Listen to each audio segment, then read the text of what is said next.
विशाल जी, प्रियांक खड़गे का जो बयान सामने आया है, उन्होंने कहा है कि आरएसएस की तुलना शैतान से कर दी है और बीजेपी उसकी परछाई है।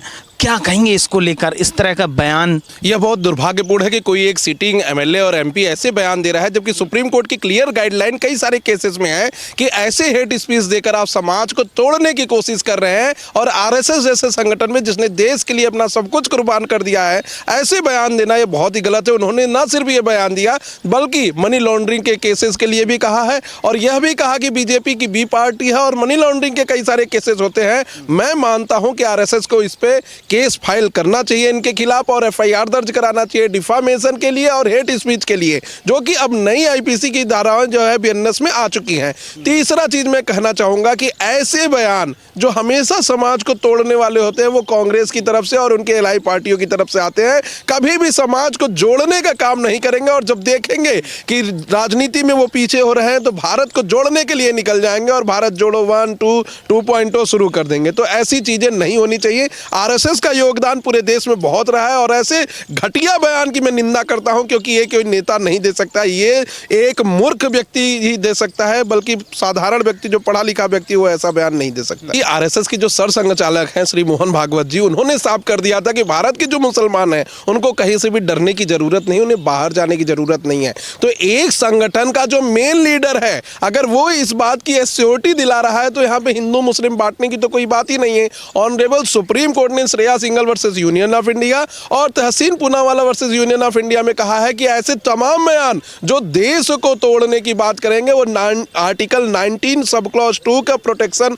नहीं पाएंगे, वो हेट स्पीच माने जाएंगे। और आर्टिकल 19 सब क्लॉज 1 में जो फ्रीडम ऑफ स्पीच दिया गया है उसके कुछ रिस्ट्रिक्शन है और उस रिस्ट्रिक्शन को पार्लियामेंट के मेंबरों को, लेजिस्लेटिव मेंबरों को भी फॉलो करना होगा, वो इससे इतर नहीं है। तो सुप्रीम कोर्ट बहुत बार तल्ख हो चुका है। अभी पिछले महीने सुप्रीम कोर्ट ने लॉ कमीशन को आदेश दिया कि आप हेट स्पीच पे जो हमने गाइडलाइन दी थी उसमें अभी तक क्या क्या किया है और क्यों नहीं उस पर कानून बना रहे हैं कि पार्लियामेंट के मेंबरों के लिए भी वो लागू होगा। तो कहीं ना कहीं ऐसे बयान देना बहुत ही गलत है और मैं मानता हूं इसे दुर्भाग्यपूर्ण, क्योंकि जो लोग ये चीजें देखते हैं आगे चलकर समाज में वही फैलता है। आज अगर कोई एक लीडर कहेगा, कल के उसके चाहने वाले भी यही कहेंगे और फिर एक टकराव की स्थिति पैदा होगी। अभी देश खुद ही इतने सारे मुद्दों पर लड़ाई कर रहा है, यूजीसी के कानून की वजह से खुद ही इतने लोगों में बिखरा हुए हैं, बटे हुए हैं, उसमें से ऐसा बयान देना कि एक ऐसे पार्टी को जो कि वॉलेंट्री सर्विस करती है, स्वेच्छा से सर्विस करती है, कोई पैसा नहीं लेती, और उनके समर्थक उत्तराखंड में जब त्रासदी आई थी तब भी वहां पे थे,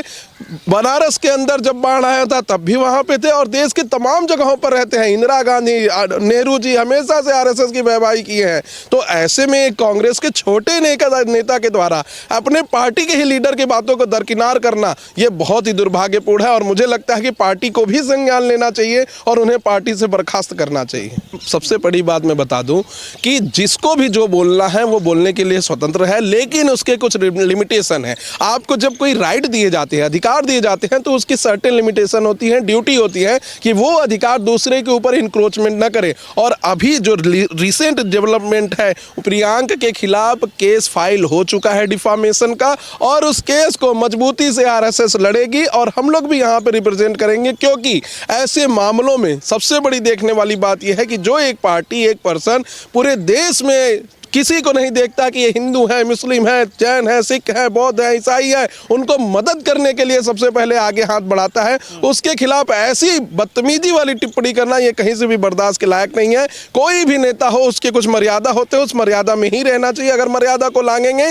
तो उसके बाद कोर्ट का दरवाजा खटखटाने के लिए हम लोग जाएंगे और उन्हें उसका खामियाजा भुगतना पड़ेगा। लगातार ये भी कहा जाता है कांग्रेस के नेताओं द्वारा, जो विपक्ष के नेता वो कह रहे हैं कि आरएसएस का योगदान है क्या देश में। कांग्रेस का योगदान है, आज़ादी दिलाई कांग्रेस ने, कांग्रेस के नेताओं ने बलिदान दिया है। आरएसएस ने क्या दिया इस देश को? आरएसएस तो देश को बांटने का काम कर रही, बर्बादी के कगार पे लेके जाना। देखिए, बहुत ही दुर्भाग्यपूर्ण है, ऐसा बिल्कुल भी नहीं है कि आरएसएस ने कुछ नहीं किया है। 1925 में डॉक्टर हेडगेवार जी ने आरएसएस की स्थापना की थी और तब से आरएसएस के संगठनकर्ता, आरएसएस के लोग पूरे देश में वॉलेंट्री सेवाएं देते आए हैं, स्वेच्छा से सेवाएं देते आए हैं। उसकी कोई फीस नहीं लेते, कोई पैसा नहीं लेते, इनका कोई भी ऐसा अकाउंट नहीं है जिसमें लोगों से ये पैसे की मांग करते हैं, धन उगाही करते हैं। ये स्वेच्छा से मदद करने वालों लोगों का एक ग्रुप है, जिसको कि देश के तमाम प्रधानमंत्री, मुख्यमंत्री और देश के तमाम बड़े बड़े दिग्गज नेता हमेशा से सराहे हैं, कभी आलोचना नहीं की है। आज जब आरएसएस के सरसंघ चालक खुद कह रहे हैं कि हम देश को बांटने के लिए नहीं, एकजुट करने के लिए लगे हैं और इस देश में सभी की उतनी महत्वता है जितना कि एक भारतीय नागरिक की है, एक हिंदू की भी उतना महत्व है जितना एक मुस्लिम का है, तो ऐसे में अगर कोई ऐसा बयान दे रहा है तो जान जाइए कि वो देश को तोड़ना चाहता है, देश की अखंडता, देश की सौहार्द के ऊपर खतरा बनना चाहता है। और अब जब इन्हें कोई मुद्दा नहीं बचा है तो सिर्फ आरएसएस के मुद्दे पर यह बोलकर देश को गुमराह करना चाहते हैं। आरएसएस ने आखिर इनका क्या बिगाड़ा है, मुझे तो ये नहीं समझ में आता। अब कुछ दिनों के लिए इनको बैन कर देते हैं, फिर बाद में इनको खुद की गलती समझ में आती है तो बैन हटा देते हैं। तो मैं मानता हूं कि आरएसएस जैसा स्वेच्छा से काम करने वाला संगठन इस देश में और कोई नहीं है, जो कोई फीस नहीं लेता, किसी पॉलिटिकल आइडियोलॉजी को आगे नहीं बढ़ाता। उनका एक मंत्र है कि सबको साथ लेकर आगे बढ़ना, वसुधैव कुटुंबकम की बात होती है और उस बात पर सभी भारतीयों को गर्व होना चाहिए। मुझे भी गर्व है। आरएसएस और बीजेपी जो लगते हैं कि आरएसएस ही देश को चला रही है। नहीं, मुझे लगता है कि बीजेपी और आरएसएस दोनों अलग अलग हैं। बीजेपी आरएसएस का एक छोटा भाग हो सकता है क्योंकि आरएसएस के अंदर बहुत सारे संगठन हैं और स्वेच्छा से काम करने वाले ग्रुप हैं। और बीजेपी एक पॉलिटिकल पार्टी है, आरएसएस एक पॉलिटिकल पार्टी नहीं है। बीजेपी को एक प्रधानमंत्री लीड कर रहे हैं, उनके पार्टी के अध्यक्ष लीड कर रहे हैं, उनका एक कॉन्स्टिट्यूशन है। आरएसएस का ऐसा कुछ भी नहीं है। सरसंघ चालक जी के कहने के बाद उनके कानून के पर चलता है। और अभी सरसंघ चालक जी ने कहा है कि ऐसा जरूरी नहीं है कि सरसंघ चालक सिर्फ पंडित ही होगा, ब्राह्मण ही होगा, कोई भी हो सकता है। तो कहीं ना कहीं ऐसे बयान देकर देश को और समाज को बांटने के लिए ऐसे उकसाने वाला बयान देकर ये हेट स्पीच के अंदर आना चाहिए। मैं मानता हूं कि ऑनरेबल सुप्रीम कोर्ट को सुओ मोटो कॉग्निजेंस लेकर ऐसे बयानों के ऊपर तल्ख टिप्पणी करनी चाहिए कि आगे से किसी भी नेता का इतना हिम्मत न पड़े कि वो किसी पॉलिटिकल पार्टी के ऊपर, किसी पर्सनल पार्टी के ऊपर और किसी ऐसे संगठन के ऊपर जो समाज में एक पॉजिटिव चीजों को आगे बढ़ा रही है उनके ऊपर ऐसा कमेंट हो सके। किस तरह की कार्रवाई होनी चाहिए इस ऐसे बयान देने वालों को जो हेड स्पीच की बात कर रहे हैं आप, तो किस तरह की कार्रवाई? देखिए, इसमें दो चीजें हो सकती हैं। पहला, एक डिफामेशन का केस फाइल हो सकता है, मानहानि का केस फाइल हो सकता है। दूसरा, हेट स्पीच का केस फाइल होना चाहिए, वायलेशन ऑफ आर्टिकल 19(1) जो कि सब क्लॉज 2 में ही दिया गया है ऑफ द कॉन्स्टिट्यूशन। तो कहीं ना कहीं इसमें दो केसेस फाइल हो सकते हैं। अभी जो रिसेंट अपडेट आई है उसमें एक केस फाइल हो चुका है डिफामेशन का। मैं चाहता हूं कि उसमें और केसेस को जोड़ा जाए और इस केस को इसमें इंक्लूड किया जाए कि डिफामेशन के साथ साथ इनके ऊपर 19(2) के वायलेशन का भी केस आए, हेट स्पीच का भी केस आए, आपसी मतभेद करने का भी केस कराया जाए और इसको इनके लिए लायबल भी घोषित कराया जाए।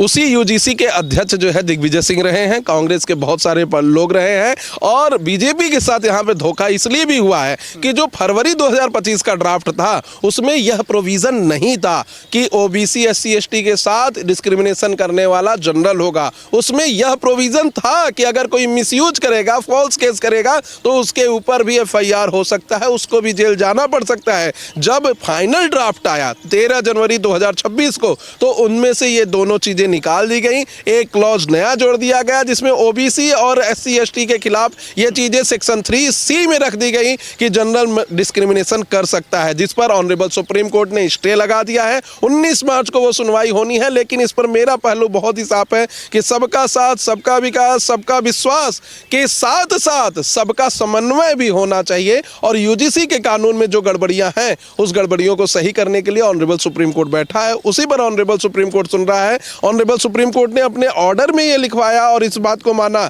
कि कहीं ना कहीं दो चीजें जो हम समाज को रिग्रेसिव कास्टिज्म से निकालना चाहते हैं वो आप इसमें इंक्लूड करके रिग्रेसिव कास्टिज्म में नहीं डालेंगे। दूसरा चीज, ऑनरेबल ब्रदर जस्टिस ने कहा था कि कैसे हम भारत के समाज को अमेरिका के समाज बनने के लिए ऐसा कानून ला रहे हैं। ऐसा नहीं होना चाहिए। भारत में श्वेत अश्वेत अलग से नहीं पढ़ सकते, जैसे अमेरिका में श्वेत और अश्वेत के लिए अलग से कॉलेज और स्कूल होते हैं। तो ये भी रिमार्क ऑनरेबल जस्टिस ने दिया था। इस पर स्टे लगा है, 19 मार्च को इसकी तारीख है और जो भी लोग इसके लिए प्रोटेस्ट कर रहे हैं, चाहे फेवर में चाहे अगेंस्ट में, उन्हें माननीय उच्चतम न्यायालय का आदेश मानना चाहिए, ऑनरेबल कोर्ट में अपना रिप्रेजेंटेशन रखना चाहिए, उन्हें न्यायिक तरीके से आगे बढ़ना चाहिए, न कि ऐसे तरीके से जिससे कि समाज का, देश का और पूरे टैक्स पेयरों के पैसे का क्षति हो। अच्छा, अभी तो स्टे लगा दिया है, कोर्ट में मामला है और जिस तरह से एक पक्ष विरोध कर रहा है और एक पक्ष इसका समर्थन कर रहा है यूजीसी को, तो आपको क्या लगता है किस तरह का इसमें बदलाव होना चाहिए, किस तरह के सुधार होने चाहिए यूजीसी को लेकर? जी देखिए, बहुत ही अच्छा कानून है, इसमें बस 2 सुधार होने चाहिए। सेक्शन 3C को डिलीट कर देना चाहिए, जिसमें यह कहा गया है कि ओबीसी SC ST के साथ डिस्क्रिमिनेशन होगा, क्योंकि उसमें ऑलरेडी सेक्शन 3E है, जिसमें यह लिखा गया है कि डिस्क्रिमिनेशन किसी के साथ हो, irrespective of caste, irrespective of gender, irrespective of society, place of birth, language, किसी के साथ हो उसको डिस्क्रिमिनेशन माना जाएगा और वो कमेटी के पास जा सकता है। दूसरा बदलाव इसमें करने की जरूरत है कि जो फॉल्स कंप्लेन कराए उसको पनिशमेंट के लिए कोई ना कोई क्लॉज जोड़ना पड़ेगा, क्योंकि आज हम देख रहे हैं कि SC ST एक्ट का मिसयूज हो रहा है और बहुत सारे 498 का मिसयूज हो रहा है, सेक्शन 69 ऑफ BNS जिसमें लिव इन रिलेशनशिप में लोग रह रहे हैं, बाद में कह रहे हैं कि फॉल्स प्रॉमिस ऑफ मैरिज हो गया और मेरा रेप कर दिया। तो कानून का मिसयूज भी हो रहा है, उसको ध्यान में रखते हुए ऐसे कानून को लाना चाहिए, एक क्लॉज जोड़ना चाहिए कि जो मिसयूज करे उसके लिए जेल भी हो, क्योंकि सबको यह पता होना चाहिए कि अगर आप किसी का कैरियर खत्म करेंगे और गलत तरीके से खत्म करेंगे तो आपको भी सजा हो सकती है। और इसमें हम देखेंगे कि विष्णु शंकर तिवारी उत्तर प्रदेश 20 साल SC ST का केस जेल कराए और बाद में पता चला कि वो फर्जी केस था। मेरठ की एक लड़की ने केस किया था एक सामान्य वर्ग के बच्चे पर, बाद में ऑनरेबल लखनऊ हाई कोर्ट ने उस लड़की को भी 3 साल जेल भेजा क्योंकि वो फॉल्स केस SC ST का लगाई थी। तो बहुत सारे ऐसे केस है, इवन की Subhash versus state of Maharashtra में ऑनरेबल सुप्रीम कोर्ट ने कहा था कि SC ST का मिसयूज हो रहा है, इसके लिए हमें नया कानून लाना चाहिए या लॉ कमीशन को कुछ ऐसे गाइडलाइन देने चाहिए जिससे कि फॉल्स FIR ना हो। तो कहीं ना कहीं हम इस बात को दरकिनार नहीं कर सकते कि इस कानून का मिसयूज हो सकता है। तो यूजीसी में बस 2 नियम ला दे, एक तो डिस्क्रिमिनेशन किसी के साथ भी हो सकता है, दूसरा कि अगर कोई भी फॉल्स FIR कराएगा, फॉल्स केस कराएगा तो उसके खिलाफ भी केस दर्ज होना चाहिए।